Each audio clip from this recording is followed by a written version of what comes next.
Deus seja louvado. Amém. Agradeço a Deus também nessa noite, pelo Senhor ter me chamado na sua graça e me oferece a coroa da vida eterna se eu for fiel até o fim. Agradeço a Deus de ter nascido num lar de pais crentes. Já se completou 58 anos que Deus me chamou nessa graça. Irmãos, agradeço a Deus que eu estava aqui na comunhão, lembrei de uma obra, sinto de contar para a Irmandade. Isso faz uns 40 anos atrás, morava na cidade de Matão, perto de Araraquara, e foi um irmão de São Paulo, com a sua esposa e seu filhinho, fazer uma visita para nós, estava de férias, e foi ali passar uns dias com nós, ficou 15 dias, todo dia nós congregava, todo dia nós fazia visita, mas teve um dia que ele estava sentado na cama de manhã, preocupado, e eu perguntei para ele, o que foi que houve? Ele falou, eu tive uma revelação, eu vi um casal de japonês parado na graça. Você não conhece nenhum casal de japonês nessa cidade? Eu falei, não, nessa cidade não tem casal de japoneses. Mas aqueles dias nós congregando em Araraquara, depois do culto nós fomos fazer uma visita, e eu perguntei para aquele irmão se ele conhecia um casal de japonês parado na graça, e ele falou, eu conheço, só que é em São Carlos. Aí na volta comentei com o irmão que em São Carlos tinha um casal, e ele falou, então nós precisamos congregar lá. E na sexta-feira seguinte, irmão, nós somos em 5 irmãos congregar em São Carlos. Congregamos na congregação do Tijuco Preto, e Deus mandou a palavra, vocês não vão embora dessa cidade sem fazer o que vocês vieram fazer aqui. Vai fazer aquela visita que eu tenho uma obra para fazer naquela casa. Só que nós não sabíamos onde era.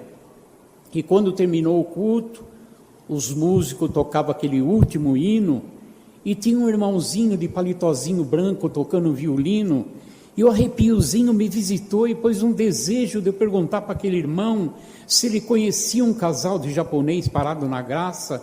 E quando ele terminou de tocar, eu fui lá e perguntei para ele se ele conhecia um casal de japonês que estava parado na graça. Ele falou, eu conheço. Aí eu chamei o irmão e conversaram, e o irmão falou, não, é esse o casal que Deus me mostrou, é esse mesmo, então vamos lá. Só que o irmão falou, eu não posso ficar junto com vocês, eu mostro onde é a casa e vou embora. E nós estávamos em 5 irmãos, daí eu falei, tá bom irmão, não tem problema, só ensina onde é. E ele ensinou a nós onde era a casa, e falou, é essa casa. Eu falei, Deus abençoe, e fui lá, apertei a campainha, e lá saiu um japonês. Eu falei, paz Deus. Ele falou, amém. E eu senti de falar para ele, eu sou da cidade de Matão, tem mais um irmão que está comigo, que é da cidade de Matão, tem um da cidade de São Paulo, o outro da cidade de Santa Ernestina, e o outro da cidade de Gavião Peixoto. E ele tinha orado ao Senhor e falado, só aceito visita se for irmãos de outra cidade, bendito é o nome do Senhor. Aí deixou nós entrar na casa, e ali tinha um jogo de sofá de 3 e 2 lugares, nós sentamos, e o irmão sentou num banquinho, como se fosse um banquinho de órgão assim, e por 5 minutos ninguém falou nada, ficou todo mundo quieto, mas de repente Deus tomou aquele irmão lá de São Paulo, na linguagem japonesa, e foi falando em japonês, de repente aquele irmão japonês fez assim, como se fosse dar um caretê, e deu um salto e começou a falar em japonês também, e de repente Deus desceu naquela sala, e quem não era selado com a promessa, Deus selou em japonês, e quem era selado, Deus trocou a linguagem, ficou tudo falando em japonês, irmãos, e foi uma presença de Deus tão forte, irmão, e ficamos por muito tempo assim falando a linguagem, e de repente, quando parou aquela manifestação, o irmão disse assim, vamos agradecer a Deus. E nós pusemos o joelho no chão Irmãos, Deus já tinha me levado naquela casa em espírito. Eu vi aquele tapete verde, aquele jogo de sofá, aqueles quadros na parede. Irmão, também vi lá fora aquelas plantas. E falei, meu Deus, eu já tive nessa casa. Vou falar para esse irmão que eu já tive aqui. Mas ia falar, só saía em japonês, não conseguia falar em português. Irmãos, e de repente aquele irmão lá de São Paulo começou a orar em japonês, orou 1h30 em japonês, irmãos, e quando levantamos da oração, a esposa do irmão já estava com o véuzinho na cabeça ali também, e ele disse assim para nós, a obra está pronta, irmão, Deus abençoe. E nós saímos daquela casa sem entender o que tinha acontecido naquela casa, porque nós não tivemos uma interpretação de linguagem, nem Deus revelou nada, irmão. E eu fiquei preocupado e comecei a congregar lá em São Carlos, para ver se eu sabia o que aconteceu com aquele casal de japonês, e peguei amizade com o Júnior, que é filho do ancião da Central, antiga Central.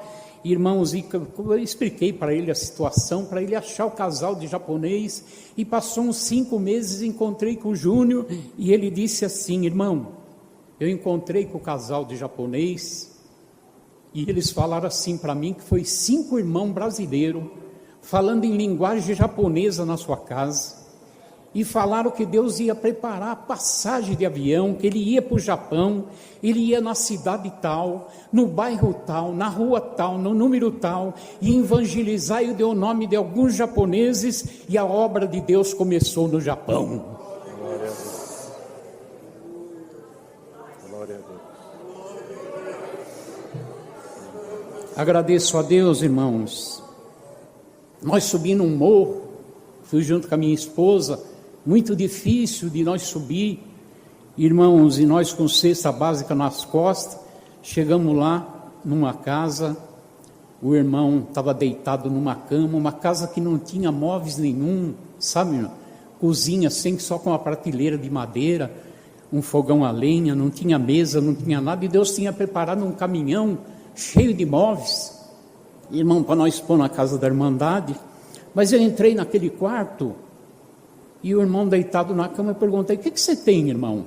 Ele falou, eu fiz uma operação, irmão, quando cheguei em casa, nossos filhos estavam passando necessidade, e eu fui trabalhar assim mesmo na roça, estourou todos os pontos da cirurgia, e está tudo infeccionado. Falei, levanta a camisa aí, deixa nós ver. Ele levantou, irmão, estava feio o negócio mesmo, tudo infeccionado. Falei, irmão, você tem que ir no médico agora, tem que pôr você nas costas e descer. Irmão, mas quem que vai descer esse morro aqui, carregando eu sou muito pesado? É só Deus. Ah, é só Deus? Então nós vamos orar agora. E pusemos o joelho no chão, e Deus tomou a boca de um servo e disse, infecção, enfermidade que está nesse corpo, em nome do Senhor Jesus, seca e vai para as trevas. Eu não sei se vocês crêem, mas no outro dia nós fomos levar roupa, estava sequinho, o Senhor libertou. Nessa mesma cidade, irmãos, nós somos no lugar onde eu acabei entendendo, aonde tiver um justo, a casa não perece. A irmã 14 filhos, e tinha um monte de filhos cheio de crianças, tudo mãe solteira, as meninas, irmãos, e quando chegamos naquela casa com 2 cestas básicas, irmãos, eu me lembro até que eu tinha ido na casa do irmão Batateiro, muitos já ouviram falar, era um irmão que morava lá em Guarulhos, e ele chegou assim, falou assim para mim, médico, você vai entrar numa casa que tem 8 crianças, e ali faz 3 dias que não come. E eu vi aquele monte de criança, fui contar, tinha 8 crianças, me lembrei. Daí perguntei para a moça, faz 3 dias que vocês não comem, né? Ela é. E quando nós chegamos com a cesta básica, ela já foi acender o fogão de lenha para pôr ali a água para ferver, para fazer alguma coisa. Irmãos, só a irmã crente, mas tudo aquela família, a casa não pereceu, bendito é o nome do Senhor. Mas vizinha essa casa tinha que atravessar uma pinguelinha, irmãos, nós atravessamos a pinguelinha com uma cesta básica nas costas, e quando chegamos lá, na casa, veio uma moça andando que nem um cachorrinho de 4, assim, de joelho, andando, e quando ela chegou na cozinha, daquele jeito, aquele cabelão arrastando no chão. Irmãos, eu perguntei para ela: é assim que a irmã anda? Ela falou: é assim que eu ando. Eu falei: mas como? Como é que você faz para congregar? Ela falou: eu vou de joelho, até atravesso a piriguelinha aqui, fico na rua ali esperando o irmão passar com o seu carro para me levar para congregar, e eu não perco um culto. Bendito é o nome do Senhor. Irmãos, aí nós fomos orar e Deus tomou a boca num servo e disse: Senhor, na cidade grande, quantas moças desobedientes tem, que corta o cabelo, que se pinta, que usa saia rachada, saia transparente, saia curta, e nós olha para essa moça, Senhor, ela dentro da doutrina com o cabelão, com o saião, Senhor, e aquelas moças andam de pé e essa aqui anda de joelho. Senhor, entra agora nesse corpo dessa moça, entra nos ossos, entra no sangue, entra nos globos vermelhos, nos globos pretos, em nome do Senhor Jesus, sai e vai para as trevas. Bendito é o nome do Senhor. Isso foi, irmão, em setembro. Em dezembro, Deus preparou um outro caminhão com mais de 100 cestas básicas, e estava eu e minha esposa, e nós fomos atender essa casa. Para nossa surpresa, você sabe quem veio nos atender? A irmã Gracinha. Deus libertou. E, irmão, nós temos muita obra para contar, mas vamos deixar para uma outra oportunidade que Deus prepara. A Irmandade ora a Deus para nós.